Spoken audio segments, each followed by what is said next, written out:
Hello दोस्तों। आज हम करेंगे class 10th science chapter 10th light के image formation of mirror. Image formation of mirror में दो टाइप के मिरर में इमेज फॉर्मेशन होती है, कॉनकेव मिरर, कॉन्वेक्स मिरर। तो चलिए उन्हें करते हैं।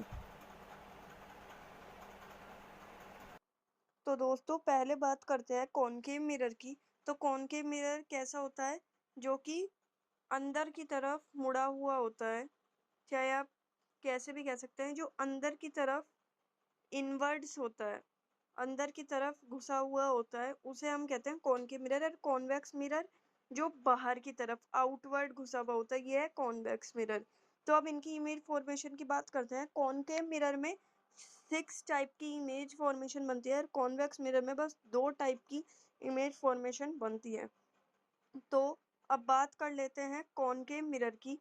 कॉनकेव मिरर आपको ध्यान रखना पड़ेगा, ऐसा होता है और यहाँ पर एक होता है पोल, ये होता है फोकस, और ये है सेंटर ऑफ कर्वेचर।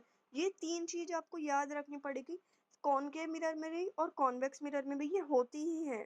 एक होता है पोल जो बाहर की साइड होता है, पोल यहाँ होता है सेंटर ऑफ कर्वेचर, और इन दोनों के बीच में होता है फोकस। अब इनकी इमेज फॉर्मेशन की अगर हम बात करें तो इनका पहला इनके रूल्स हमें करने पड़ेंगे। तो पहला रूल क्या कहता है? यह है प्रिंसिपल एक्सिस। अगर कोई रे पैरेलल जाएगी प्रिंसिपल एक्सिस के, तो वो कहाँ से पास होएगी? फोकस में से, फोकस में से पास होएगी। चाहे ऊपर से हो चाहे नीचे से, पैरेलल हमेशा फोकस में से ही जाएगी। दूसरा रूल हमारा क्या कहता है? अगर कोई रे फोकस पॉइंट से पास हुई, ये इसका बिल्कुल उल्टा है। अगर कोई रे फोकस पॉइंट से पास हुई तो वो क्या हो जाएगी? पैरेलल। पहला था अगर पैरेलल गई तो फोकस में से, ये है अगर फोकस में से गई तो पैरेलल। थर्ड जो कि बहुत इंपॉर्टेंट है, अगर कोई रे सेंटर ऑफ कर्वेचर में से जाएगी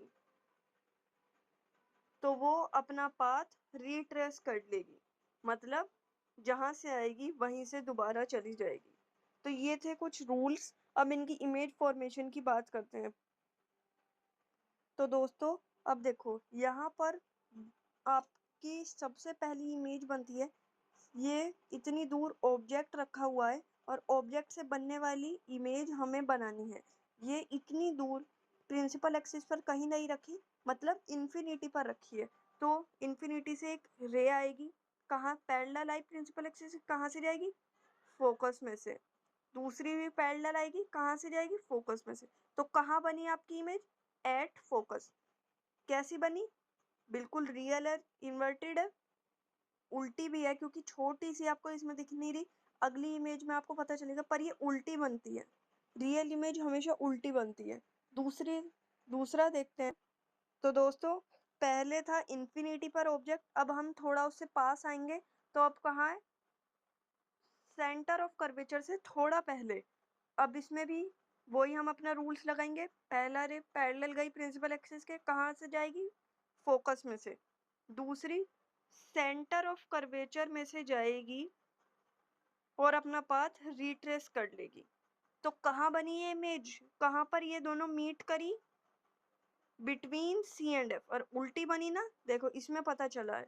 अगर कोई इमेज मतलब ऑब्जेक्ट बियॉन्ड सी रखा है तो उसकी इमेज कहाँ बनेगी? Between C and F, concave mirror में, और रियल एंड इन्वर्टेड। थर्ड की हम बात करते हैं। तो दोस्तों पहले बियॉन्ड सी था, अब सी से सी पे ही आ गए हम। तो अब इसमें हम वो लगाएंगे रूल। एक रे पैरेलल गई प्रिंसिपल एक्सिस के, फोकस में से होकर चली गई। दूसरी फोकस में से जाएगी और पैरेलल चली जाएगी। तो दोस्तों यहाँ पर ये थोड़ा टेढ़ा सा हो गया, ये फोकस से यहाँ से जाएगी। और आपको दोबारा बना के दिखाता हूँ। ये सेंटर ऑफ कर्वेचर पे था, पैरेलल गई, फोकस में से जाएगी, ये अब हुई सीधी। और दूसरी रे फोकस में से गई और पैरेलल गई। इस वाली लाइन को मिटा देते हैं। तो कहाँ पर बनी? कहाँ पर ये दोनों मीट करी? सी पर ही। एट सी पर था ऑब्जेक्ट, दोबारा सी पर ही बना। और कहाँ बना? कैसे बना? उल्टा, रियल एंड इन्वर्टेड। फोर्थ की बात करते हैं। तो दोस्तों पहले था इन्फिनिटी बियॉन्ड सी, अब सी पर आ गए थे, उसके बाद कहाँ आएंगे? Between C and F. अब पैरेलल गई, फोकस में से होकर जाएगी, और दूसरी सेंटर ऑफ कर्वेचर में से होकर जाएगी। तो ये दोनों मिलेंगी यहाँ पर, कोने में जाकर मिल जाएंगी। और कहाँ मिलेंगी? सी से थोड़ा पहले, मतलब अगर object between C and F रखा है तो कहाँ बनेगी? बियॉन्ड सी पर। उल्टा है, सेकंड केस में बियॉन्ड सी रखा था तो बिटवीन सी एंड एफ, अब इसमें बिटवीन सी एंड एफ था तो बियॉन्ड सी बना। ये भी आपको याद रख सकते हैं आप। तो दोस्तों वहां पर हम पहुंचे थे बिटवीन सी एंड एफ, अब फोकस पर ही आ जाएगी।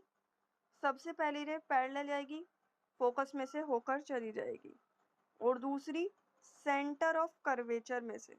अब गाइस ये देखो कि ये पैरेलल जा रही हैं दोनों रेस, आगे जाके कहीं मिल भी सकती हैं, क्योंकि पैरेलल रे हमेशा मिलती जरूर है, चाहे बड़ी दूर जाकर मिले। तो ये बड़ी दूर हम इन्फिनिटी पर कह सकते हैं, एट इन्फिनिटी पर ये मिल जाएगी।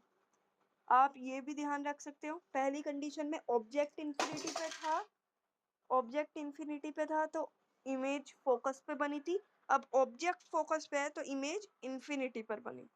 सिक्स्थ देखते हैं। तो दोस्तों अब फोकस पर हम आ चुके थे, उसके बाद ये जगह बच रही है बिटवीन पी एंड एफ। तो अब इसका भी देखते हैं। पहली रे पैरेलल गई, फोकस में से होकर चलेगी, दूसरी सेंटर ऑफ कर्वेचर में से।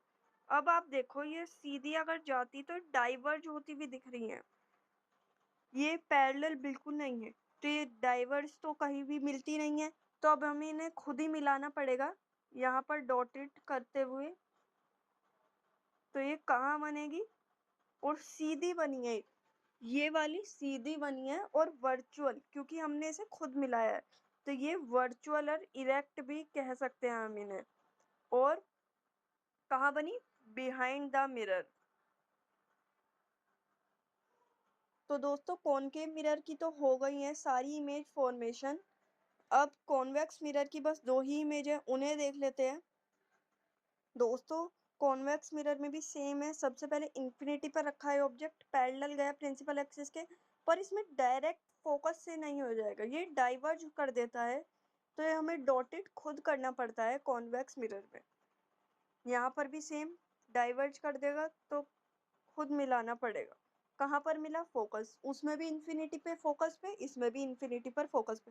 पहली हो गई और वर्चुअल बनी है और इरेक्ट बनी है। तो दो इन्फिनिटी पर था, अब हम इसे, ये पोल है हमारा, पोल के यहाँ पर थोड़ा पीछे कह सकते हैं, बियॉन्ड पी, या फिर बिटवीन इन्फिनिटी एंड पोल कह सकते हैं। तो पहली रह गई पैरेलल, वही डाइवर्ज फोकस में से होकर चली गई। दूसरी जाएगी सेंटर ऑफ कर्वेचर से, ये यहाँ पर डॉटेड करना पड़ेगा, और यहाँ कहाँ बनी इमेज? ये बिटवीन पी एंड एफ, पोल और फोकस के बीच में बनी है, बिटवीन पी एंड एफ। और कैसी बनी? वर्चुअल और इरेक्ट। तो दोस्तों ये हो गई आज इमेज फॉर्मेशन, इनके थ्रू हम न्यूमेरिकल्स भी कर सकते हैं। न्यूमेरिकल्स कल करेंगे इस चैप्टर के, एक दो न्यूमेरिकल्स मैं आपको कराऊंगा, उसके बाद मैग्निफिकेशन, बस रिफ्लेक्शन आपका ख़त्म। उसके बाद हम कुछ नया टॉपिक अपना शुरू करते हैं, तब तक के लिए आप सभी को बाय बाय।